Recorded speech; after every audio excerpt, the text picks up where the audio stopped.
अस्सलाम वालेकुम नाजरीन, मेरा नाम हारिस है। मेरी उम्र 16 साल है। मेरी फैमिली टोटल 3 अफराद पर मुश्तमिल है। मैं अपने माँ बाप का इकलौता बेटा हूँ, लेकिन मेरी माँ सौतेली है। मैं जब पैदा हुआ तो मेरी अम्मी बीमार हो गई थी। अब्बू ने इनको बहुत से डॉक्टर को चेक करवाया था, लेकिन वो गुजर गई थी। अब्बू मेरे से बहुत प्यार करते थे और अब्बू काम पर जाते तो मुझे संभालने वाला कोई भी नहीं होता था। इसलिए एक दिन अब्बू को मशवरा दिया गया कि तुम दूसरी शादी कर लो, लेकिन अब्बू मेरी वजह से शादी नहीं करना चाहते थे। इस दिन अब्बू शाम के वक्त घर आए तो काफी थके हारे लग रहे थे। अब्बू शाम को आकर खाना पकाते और मुझे खिलाकर सो जाते थे। हमारी रिहाइश आजाद कश्मीर की है। अब्बू आजाद कश्मीर में चाय का होटल चलाते थे। वहां से वो अच्छा कमाते थे, लेकिन अब्बू रात 10-11 बजे से पहले घर नहीं आते थे। अब्बू सुबह 5 बजे निकल जाते और सारा दिन होटल पर गुजारते थे। मुझे अब्बू की तन्हाई का एहसास था। एक दिन मैंने अब्बू को मशवरा दिया था कि आप दूसरी शादी कर लो। अब्बू भी दूसरी शादी पर राजी हो गए थे। अब्बू ने पहले एक औरत से अफेयर चलाए हुए थे। इस औरत की उम्र तकरीबन 22-23 साल थी और वो लड़कियों की तरह ही लगती थी, काफी खूबसूरत थी। अब्बू ने मुझे इसकी मोबाइल में तस्वीर दिखाई तो मैं भी मान गया कि अब्बू आप इससे शादी कर लो। अब्बू ने इसे निकाह कर लिया और इसे निकाह करके घर ले आए। अब मैं अपनी सौतेली माँ से काफी प्यार करता था। मेरी सौतेली माँ का नाम राफे था। मेरी सौतेली माँ मेरा काफी ख्याल रखती। अब्बू सुबह सुबह निकल जाते और रात 10 बजे घर आते, इसलिए मैं और सौतेली अम्मी दोनों घर पर मौजूद होते थे। एक दिन जुम्मे का दिन था और अब्बू को काम से छुट्टी थी। मैं स्कूल से वापस आया तो अब्बू के कमरे में अम्मी मौजूद थी और इन दोनों के कमरे से अजीब तरह की आवाजें आ रही थी। मैंने वो आवाजें पहली दफा सुनी थी। मैंने हल्का सा दरवाजा खोला और अब्बू अम्मी के कमरे के आगे चला गया। जब मैंने अंदर जाकर देखा तो अब्बू अम्मी से वो काम कर रहे थे। वो काम देखते ही मेरे होश ठिकाने लग गए और मेरा भी दिल करने लगा कि मैं भी ये काम करूं। अम्मी का वो पुरकशिश अंदाज देखकर मेरे तो होश उड़ गए और मैं अब्बू को खुशकिस्मत समझने लगा था। अब मैं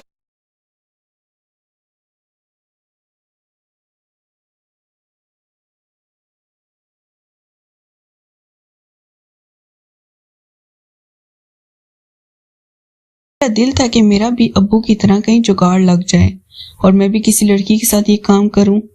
लेकिन मेरे लिए ये काम काफी मुश्किल था, क्योंकि मैं 16 साल का था और मुझे इस काम में इतना तजर्बा नहीं था। अब्बू काम पर चले गए तो अगले दिन मैं स्कूल से वापस आया। मेरी सौतेली अम्मी राफी घर में ही मौजूद थी। इसने मेरे लिए अच्छा सा खाना बनाया और खाना बना के मेरे पास आ गई। मैंने खाना खाते हुए अम्मी की तरफ देखा तो बहुत खूबसूरत लग रही थी।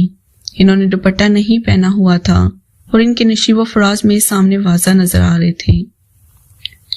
मेरा दिल कर रहा था कि अभी अम्मी को पकड़कर इसके साथ शुरू हो जाऊं और इसके साथ वो खेल खेलूं, लेकिन मेरा दिल था कि अभी थोड़ा वक्त रुक जाऊं और अम्मी के रिएक्शन का इंतजार करूं। अम्मी ने मुझसे पूछा कि हारिस बेटा क्या बात है, आप इतनी तरसी हुई निगाहों से मुझे देख रहे हैं।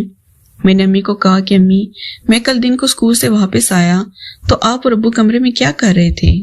मेरी ये बात सुनते ही अम्मी मुस्कुराने लगी और कहने लगी, पागल, ये बातें अपनी माँ से नहीं कहते।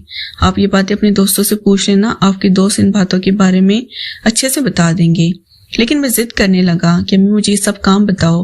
मैं इतना भोला था कि अम्मी मेरे इस अंदाज पर हंसने लगी और कहने लगी, चलो किसी फारिग वक्त में तुमको ये सब समझा दूंगी। लेकिन मैं जिद करने लगा कि मुझे अभी ये सब करना है। अम्मी कहने लगी, तुम पागल हो गए हो, अपनी सगी माँ के साथ ऐसा काम करोगे। लेकिन मेरी जिद पर अम्मी ने कहा, मैं कल अपनी एक दोस्त को घर बुलाऊंगी, वो तुम्हारा ये सब काम कर देगी और तुम आइंदा कभी भी मेरे बारे में ऐसा मत सोचना। मैं तुम्हारी माँ हूँ और हमारा रिश्ता अजीम है। मैं भी अम्मी की बात मान गया और खुशी खुशी स्कूल चला गया। अब मेरा दिल था कि मैं अगले दिन जब स्कूल से वापस आऊंगा तो कोई खूबसूरत हसीना मेरी दिली ख्वाहिश पूरी करने के लिए घर में मौजूद होगी। अगले दिन शाम के वक्त हमने 9 बजे खाना खाया। अब्बू इस दिन किसी काम से दूसरे शहर गए हुए थे और पूरी रात अब्बू ने वापस नहीं आना था। मैंने अम्मी से इस औरत के बारे में पूछा कि जो मेरी खुशी पूरी करने के लिए आएगी। अम्मी ने कहा, आप अपने कमरे में जाओ और रात 10 बजे अपना बल्ब बंद कर देना। वो औरत हमारे घर आ जाएगी और मैं इसको तुम्हारे कमरे में भेज दूंगी। मैंने ऐसा ही किया और अपने कमरे में खाना खाकर चला गया। 10 बजे का इंतजार करने लगा तो 10 बजे एक औरत मेरे कमरे में दाखिल हुई और आती मेरे साथ शुरू हो गई। मैं भी सुकून की वादियों में खो चुका और तसव्वुर से ज्यादा वो काम कर रहा। وہ عورت بھی میرا بھرپور ساتھ دے رہی تھی اور میں سمجھ گیا کہ امی نے کس طرح میری خواہش کو پورا کیا، اور میں نے اب دوبارہ امی سے وہ کام کرنے کا سوچ لیا اور بار بار امی سے فرمائش کرتا۔ امی بھی جب ابو گھر نہیں ہوتے تو میری وہ خواہش پوری کر دیا کرتی، لیکن اس عورت کے روپ میں امی میرے کمرے میں آتی، اس لیے مجھے شرمندگی نہیں ہوتی۔ ناظرین، اگر آپ کو یہ کہانی پسند آئی ہو تو ویڈیو کو لائک کر دیں۔